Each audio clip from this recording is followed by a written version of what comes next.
ज्योतिप्रभा न्यूज़र स्वतंत्र कार्यक्रम आम माटी आम भविष्य को स्वागत करुच्ची मो शंकर। आज विश्व परिवेश दिवस 1972-73 मसीह आमर जातिसंघ परिवेश सुधारवाई स्वतंत्र प्रयास करिआसुचे। सही क्रम प्रत्येक वर्ष जून मास 5 तारिख को विश्व परिवेश दिवस भाव में समग्र विश्व में पालन करा जाउछि। प्रत्येक वर्ष यही परिवेश दिवस अवसर में विषय वस्तु भिन्न भिन्न रोथुवा बेले चलित थर मूर्तिकार संरक्षण बा माटीर सुरक्षा और यार नमनीयता एवं मरुभूमि रक्षा यही विषय वस्तु को निया जाउछि। यही विषय वस्तु को नहीं आज समग्र राज्य देश एवं विश्व में आम माटी आम भविष्य स्लोगान करा जाउछि।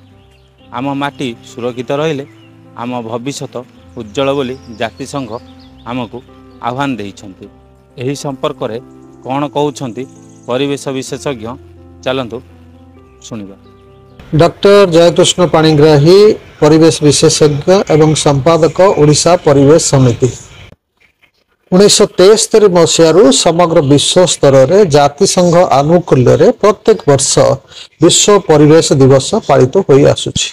एक निर्दिष्ट विषय वस्तु उपरे प्रत्येक वर्ष ए दिवस पालन अवसर में गंभीर परिवेश जनित समस्या उपरे आलोचना होता है।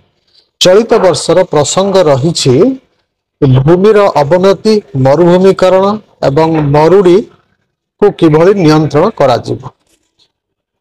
समस्ते आमे देखुचे वर्तमान समय क्रमे जो भली भाव में भूमिर त्रुटिपूर्ण व्यवहार होउची से प्रक्रिया रे भूमिर गुणात्मक मान रे अवक्षय घटुची। भूमिर उत्पादकता शक्ति ह्रास पाउची एवं आस्ते आस्ते ये मरुभूमि रे रूपांतरित होउची अनेक स्थान रे एवं यार मान खराब ही चली।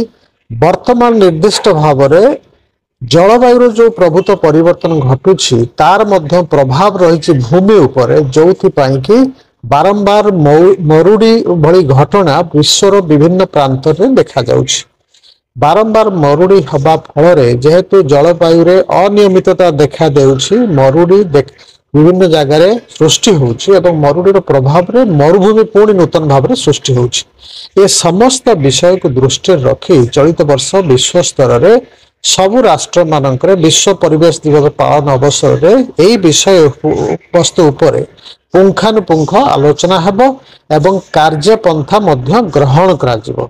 आमे स्थानीय अंचल रे कौन कौन पदक्षेप कले आमर भूमि मृत्तिका सुरक्षित रहिबो, आमर फसल उत्पादन कृषि कार्य ठीक भाव में हो पारिबो, आमको खाद्य उपलब्ध हबो, ता सहित अन्य जो जीवजंतु माने जीवन निर्वाह करचंती भूमि उपरे बा भूमि भितरे सेमान मध्य सुरक्षित भाव में बंची पारिबे। आगामी दिन में प्राकृतिक परिसंस्था सुरक्षित रहिबो।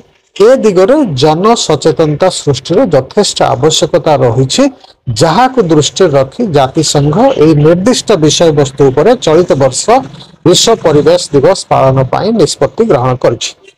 आमे निर्दिष्ट भाव में सहरांचल मानक देखुचे एठी बहुत गुड़े परिवर्तन करा जाउची। भूमि रे भूदृश्य संपूर्ण भाव में परिवर्तित हो जाउची मानवीय कार्यकलाप द्वारा।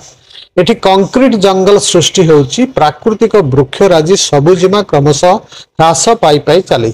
अन्य पक्षरे मृत्तिका उपरे आमे देखुचे कंक्रीट रा आवरण करा जाउची जोथि कि वर्षा जल माटी मध्य प्रवेश करि पारु नाही एवं भूतल जल मध्य रिचार्ज हो पारु नाही जोथि जल संकट आस्ते आस्ते वृद्धि पाई पाई चली। जेभली दृश्य चलित वर्ष बांगालोर सहर रे आमे देखिले अन्य विभिन्न सहर मानकर देखुचे।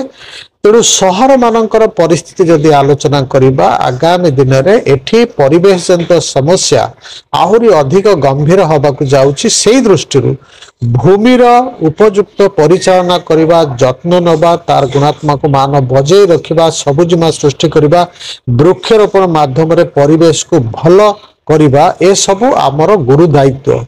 आगामी दिन में साधारण लोकों आरंभ कर विभिन्न अनुष्ठान एवं प्रशासनिक व्यवस्था समस्ते ए दिग को गुरुत्वर सह विचार करी कार्यपंथा अवलंबन करने आवश्यक। ଏବେ जो निर्दिष्ट विषय वस्तु भूमिर अवनति किभଳି घटुची मरुभूमीकरण होउची मरुड़ी वृद्धि पाउची आ उपरे तो यथेष्ट आलोचना हब कार्यक्रम ग्रहण करा जो एबर्षर स्लोगान रही आम भूमि आम भविष्यत आमे पीढ़ी पुनरुद्धार। वर्तमान जो पीढ़ी पृथ्वी पृष्ठ रे बसवास करछन्ते जो लोक माने विशेष भाव रे युवा पीढ़ी एमानक पई गोटे मुख्य आह्वान होउची जे आम परिवेश प्रकृति को किभଳି भाव रे आमे सुरक्षा प्रदान करबा ताहले आगामी पीढ़ी जो माने पृथ्वी पृष्ठ को आसीबे से माने गोटे सुंदर पृथ्वी रे बसवास करिवार सौभाग्य अर्जन करिवे। अन्यथा यदि वर्तमान पीढ़ी संपूर्ण भाव रे प्रकृति परिवेश को नष्ट भ्रष्ट करदेबे भूमिर गुणात्मक मान को अवक्षेपित करिवे ताहले परवर्ती पीढ़ी आगामी पीढ़ी जो माने पृथ्वी को आसीबे से माने गोटे ध्वंस मरुभूमि रे जीवन यापन करने को पड़िबो। सेमानकु कोनोसी संबल प्राकृतिक संबल उपलब्ध हबो नाही।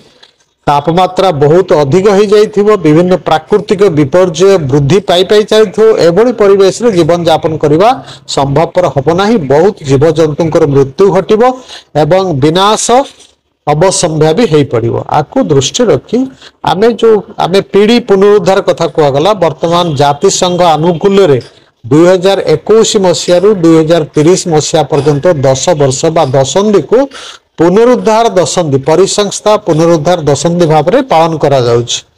एई दशंधि भितरे समस्तंकर लक्ष्य रहिबा दरकार आम पाखरे जो प्राकृतिक परिसंस्था रहउछि से गोटे पोखरी हो नदी हो बा जंगल हो ए सबू को किभଳି सुरक्षा दिया जिवो जोठी किछि नष्ट हो जाइछि ताकू पुनरुद्धार करा जिवो तार संरक्षण पई पदक्षेप ग्रहण करा जिवो ये आम समस्तंकर लक्ष्य होबा दरकार। आम माटी आम भविष्यत को देश और सारा विश्व रे किपरि भाव रे एहार स्लोगान को बजाय रखिबा ताहा देखिबा को बाकी रहिला। Bhubaneswar Shankar Behera report Jyotiprabha news.